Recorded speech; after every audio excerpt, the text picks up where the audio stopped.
Welcome to Throttle Stop Garage, episode 17, where we're going to have a look at doing some sheet metal magic.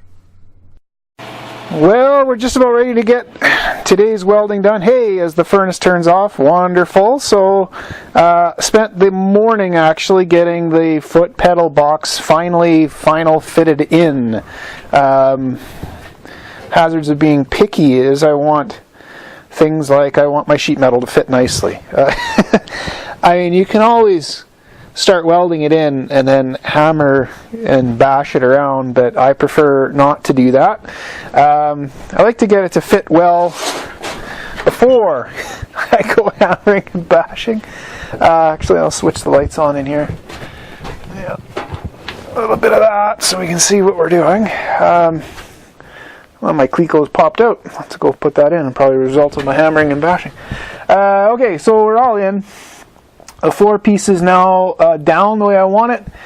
It's not perfect, but we're getting close. But we have encountered a little problem, which we'll address right away, which I've been playing with all week, which is this edge. So this edge in here, we still could technically weld through and catch it, but you know, I cut the hole a little bit too big, and then I kept cutting. So you know, always learn when to stop. So now I'm going to have to add back on the little flange. So I very carefully fitted this flange in. In fact, I've scribed it so it fits perfectly to that line, or as perfectly as you can make it. So we're going to go over a little bit of sheet metal magic today. So that's what we're going to do. So the first thing we're going to do is just talk a little bit for a sec about fit. If your sheet metal fit isn't good at the start, it's not going to get better with a bunch of gobby big MIG welds. Now I like TIG welding sheet metal quite a lot. I don't like MIG welding it nearly as much because it's a lot more difficult to do. You're simply adding a lot of material to it, and it's harder to control.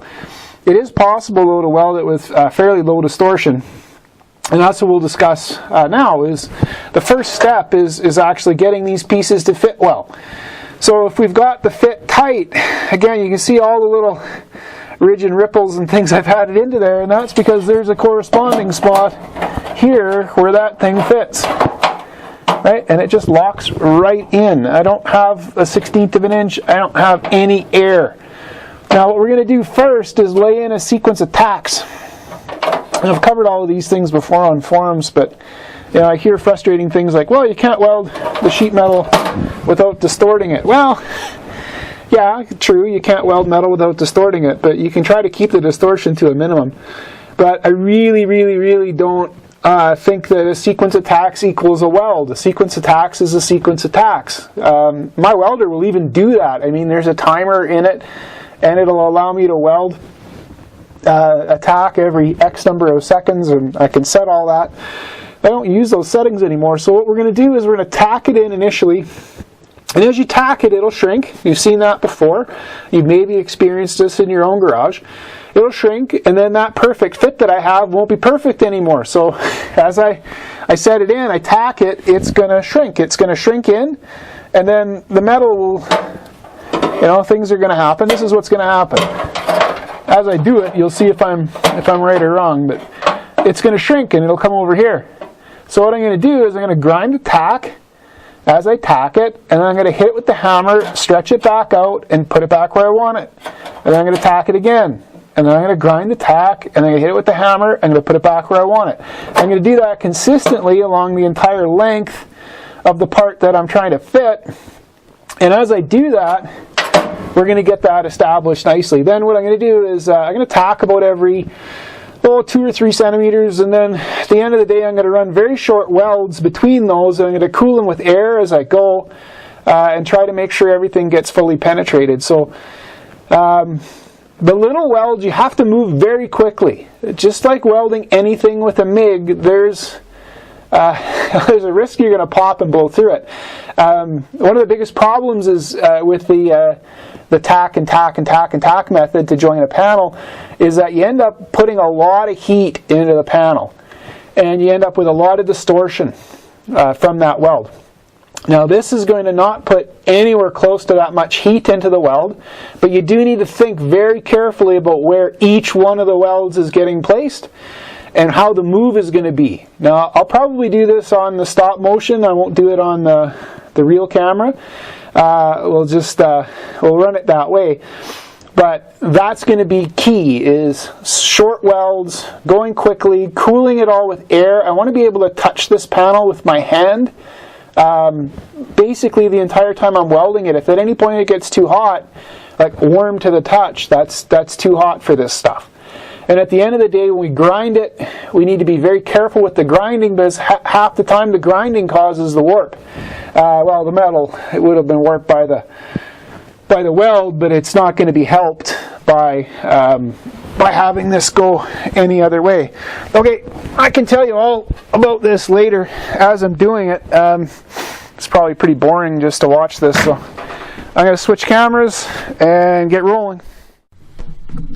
Okay, I'm going to keep talking you through the little bits and pieces here. So the cleat go up, and there I've just jacked the car up. You can always see when I do that. Out comes the parts that I don't need to be there. And in we'll start putting the flange. But before we put that flange on, remember we've got to clean all the paint off. Just nothing but fresh, clean, shiny metal is what we want in there. I'm just using some of those the 3M bonded discs on my drill to clean all that paint off and get a nice surface to weld to. So welder set up.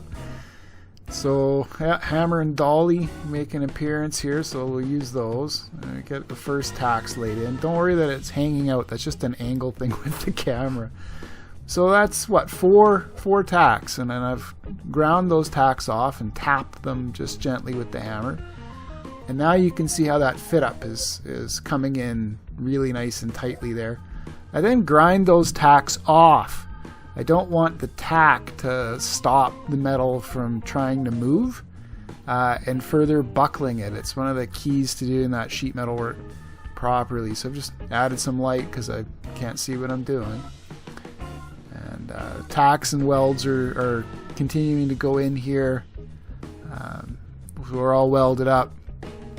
Now I'm checking it with the high intensity LED light. So anytime I see a pinhole, I've got a little pinhole at the top, so ground it off, try it again, and make sure I caught it. Well, there it is, welded up. I'm going to watch it sort of from the back side. A couple of things I just wanted to point out, sort of what the bead form looks like. I mean, we're still running a bead, it's just, it should be quite narrow, right? We're not looking for giant beads on these things. We're looking for very narrow beads. So I've run a whole sequence of them down there. I had to go get a light at one point because sometimes you can't see very well underneath the car, but there you get the idea. One thing to try to avoid is, of course, when things are going wrong. Like up here, I had to re-weld this little section up here. I check it with a bright light.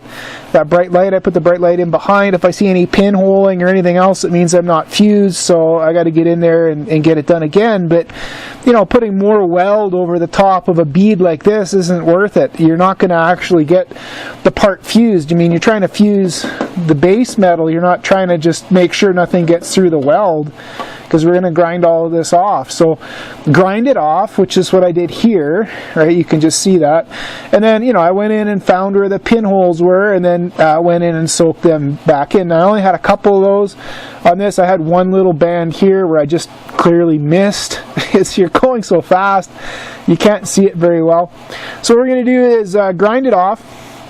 first, and then we'll recheck it with the bright light to make sure that we're happy with the quality of the weld. And as soon as it's sort of passed that inspection, then we'll go on the inside of the car and buff the back side of it out. I mean, at that point in time, even though it's a MIG weld, you can metalwork it a little bit. You can't metalwork these a lot. Like, you can stretch them back out to sort of where they need to be, but you can't do any sort of metal gymnastics with them. The weld's too hard. It won't work. Now, what I'm using here for grinding wheel, by the way, don't buy cheap. So this is it's just a Walter disc. It's actually quite thin. It's meant for stainless and other steels, but it's specifically designed for stainless, which is why I have it for making headers. But boy, it really cuts into this stuff nice. So I don't want a grinding disc that's going to be creating heat. I want one that's going to go and cut very quickly. So cheap grinding discs are just like any other cheap tool. They're a false economy. So buy good grinding discs. Don't get any of the stuff at the Harbor Freight or whatever, like Walter and others, name brand, and buy good ones. And make sure you're keeping the heat out of the panel. Like, I don't want to see any of those welds turning blue while I'm grinding them. If that happens, then that's too much heat and you'll start warping things. So again, this is just a foot weld, so it doesn't matter that much, but most of the other welding on the outside of the car I'm going to do with the TIG. I'm not going to do with the MIG. So different horses for courses. All right, back to the grinding.